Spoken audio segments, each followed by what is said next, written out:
Film एक flashback दृश्य के साथ शुरू होती है जिसमें एद अपनी बेटी वंजा के साथ कार में है और ट्रैफिक जाम में इंतजार कर रही है। दुश्मनों द्वारा नागरिकों पर हमला किया जाता है और जोड़े को कार से बाहर निकाल दिया जाता है। कुछ साल बाद एद, जो अब एक सैनिक है, एक ट्रेन से उतर रहा है। एक लेफ्टिनेंट उसे खतरनाक पड़ोस से होते हुए बेस तक ले जाता है और उसे वहां फंसा देता है। एड पर शरणार्थियों द्वारा हमला किया जाता है और वह उससे लड़ने में सफल हो जाती है। बेस पर पहुंचने पर उसे कर्नल राड के साथ ब्रीफिंग के लिए ले जाया जाता है और वह विशेष मिशन के लिए भर्ती किए गए अन्य सैनिकों से मिलती है। करीमी, मलिक, ग्रैनविक, एक स्नाइपर और कैप्टन फोर्सबर्ग। कर्नल बताते हैं कि टीम को स्केट्स पर बर्फ से ढके स्टॉकहोम द्वीप समूह को पार करना होगा और कुछ कनस्तरों को ओडो नामक अनुसंधान बेस पर पहुंचाना होगा, जिसके बारे में उनका कहना है कि इससे युद्ध में जीत मिल सकती है। एडा बताते हैं कि यह एक आत्मघाती मिशन प्रतीत होता है, लेकिन उन्हें इसे करने का प्रयास करने का एक कारण दिया गया है। वंजा के साथ फिर से जुड़ने का मौका, जो एक शरणार्थी शिविर में पाया गया है। जैसे ही अगले दिन बेस पर हमला होता है, टीम निकल जाती है और वह लेफ्टिनेंट नाइलैंड, जिसने एड को पहले ही छोड़ दिया था, उसके साथ शामिल हो जाता है। फोर्सबर्ग पतली बर्फ से गिरता है और डूब जाता है। एड उसके पीछे कूदता है, फोर्सबर्ग के बैकपैक से 2 पैकेज बचा लेता है, लेकिन अपना शरीर पीछे छोड़ देता है। समूह एड को जमीन पर एक घर में ले जाता है, जहां वे उसे और खुद को आग से गर्म करते हैं और कमांड की श्रृंखला के अनुसार नाइलैंड को उनका नया कमांडर चुना जाता है। हालांकि एड इससे सहमत नहीं है। अगली सुबह एड को रोटर्स की गड़गड़ाहट सुनाई देती है और वह रेडियो का उपयोग करते हुए करीमी को पकड़ लेती है। टीम के भागते ही हेलीकॉप्टर ने घर में मिसाइल दाग दी, जिससे यह संदेह पैदा हो गया कि करीमी देशद्रोही है। उसका दावा है कि वह अपनी प्रेमिका, जो कि F-28 बेस पर एक रेडियो ऑपरेटर है, को कॉल कर रहा था। जब करीमी वहां जा रहा था तो उस पर बमबारी की गई। बाद में समूह को पतली बर्फ पर स्केटिंग करना मुश्किल लगता है और वह जमीन पर यात्रा करने का फैसला करता है। उन्हें एक बुजुर्ग दंपति मिलता है जो एक घर में छिपा हुआ है, जिसने निकासी के दौरान जाने से इनकार कर दिया है। जैसे ही वे खाना खाते हैं, एड की नज़र मेज के नीचे रखी एक मशीन पिस्तौल पर पड़ती है और वह चुपचाप उस आदमी से हमला न करने की विनती करती है। वह फिर भी गोली चलाता है और सैनिक जवाबी फायरिंग करते हैं, जिससे करीमी और दंपति मर जाते हैं। घायल मलिक अपने घाव की गंभीरता को कम करके आंकते हैं। जैसे ही वे जाने की तैयारी करते हैं, F-28 बेस रेडियो से करीमी की प्रेमिका होने का दावा करने वाली एक आवाज़ आती है और उससे बात करने के लिए कहती है। वे टाल मटोल जवाब देते हैं और अंततः कनेक्शन बंद कर देते हैं। एक जहाज पर आराम करते समय उन्हें बर्फ में जमे हुए पाया गया। ग्रैनविक पैकेज खोलता है, जिसमें बायोहैजर्ड चेतावनी के साथ तरल की शीशियां होती हैं, जिससे पता चलता है कि वे किसी प्रकार के जैविक हथियार हो सकते हैं। इससे टीम के बीच विवेक का संकट पैदा हो जाता है।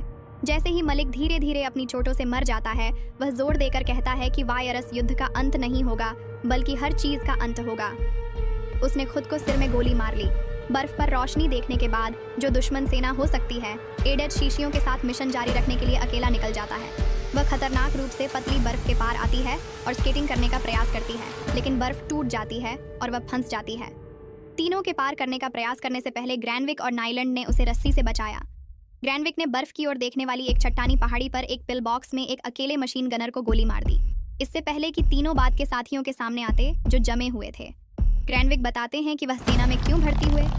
दुश्मन द्वारा अपने बचपन के दोस्त के साथ सामूहिक कब्र खोदने के लिए मजबूर किए जाने के बाद वह गिर गए क्योंकि उनके दोस्त को गोली मार दी गई थी और दुश्मन सैनिकों को एहसास नहीं हुआ कि वह अभी भी जीवित थे। मजबूरन उसे लाशों के नीचे से बाहर निकलना पड़ा। उसने उन्हें चूहों द्वारा खाते हुए देखा और इसके तुरंत बाद भर्ती हो गई। अगली सुबह अपनी बेटी की यादों से जागते हुए एड को पता चलता है कि नाइलैंड कैप्सूल लेकर भाग गया है। उस पर और ग्रैनविक पर दुश्मन सैनिकों के एक समूह ने हमला किया है। दोनों ने उन सभी को मार डाला, लेकिन एड को गोली मार दी गई और ग्रैनविक को मार दिया गया। एडहा ने बर्फ पर अपनी यात्रा जारी रखी और नाइलैंड को पकड़ लिया, जिसने खुलासा किया कि वह अब मिशन को छोड़ रहा है और इसके बजाय कैप्सूल को नष्ट करने का इरादा रखता है। एड ने उसे गोली मार दी और कैप्सूल बरामद कर लिया। वह नाइलैंड को बर्फ पर छोड़ देती है, लेकिन जल्द ही बर्फ पर गिरने से पहले उसे मलिक और फोर्सबर्ग के दर्शन होते हैं, क्योंकि कुछ सैनिक घोड़े पर सवार होकर आते हैं। वह अपने चरम सीमा तक शीतदंश के साथ एक अस्पताल में जागती है। उसे पता चलता है कि वह अपने उद्देश्य सैन्य अड्डे तक पहुंच गई है।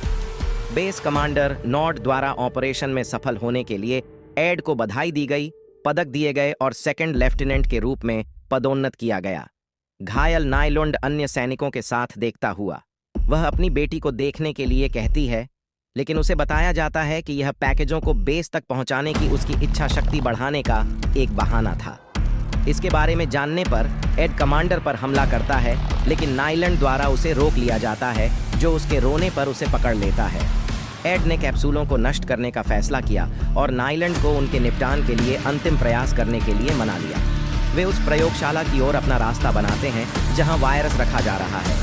एक वैज्ञानिक को उन्हें शीशियाम देने के लिए मजबूर करने के बाद वे निकासी अलार्म चालू करके और खतरनाक सूट में छिपकर उसके साथ भाग जाते हैं, क्योंकि हर कोई भाग जाता है। नाइलैंड से भागते हुए हेलीकॉप्टरों में सीटें ढूंढने पर जोर देने के बाद एडहे को नॉड मिल जाता है और उसे पता चलता है कि उसने शीशियों को एक अनपिन ग्रेनेड में सुरक्षित कर दिया है।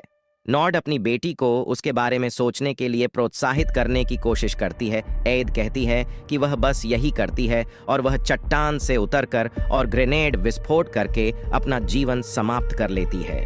समुद्र में गिरने के बाद मृत एद पानी के भीतर अपनी मृत बेटी के साथ फिर से मिलती है और वे एक दूसरे को गले लगाते हैं।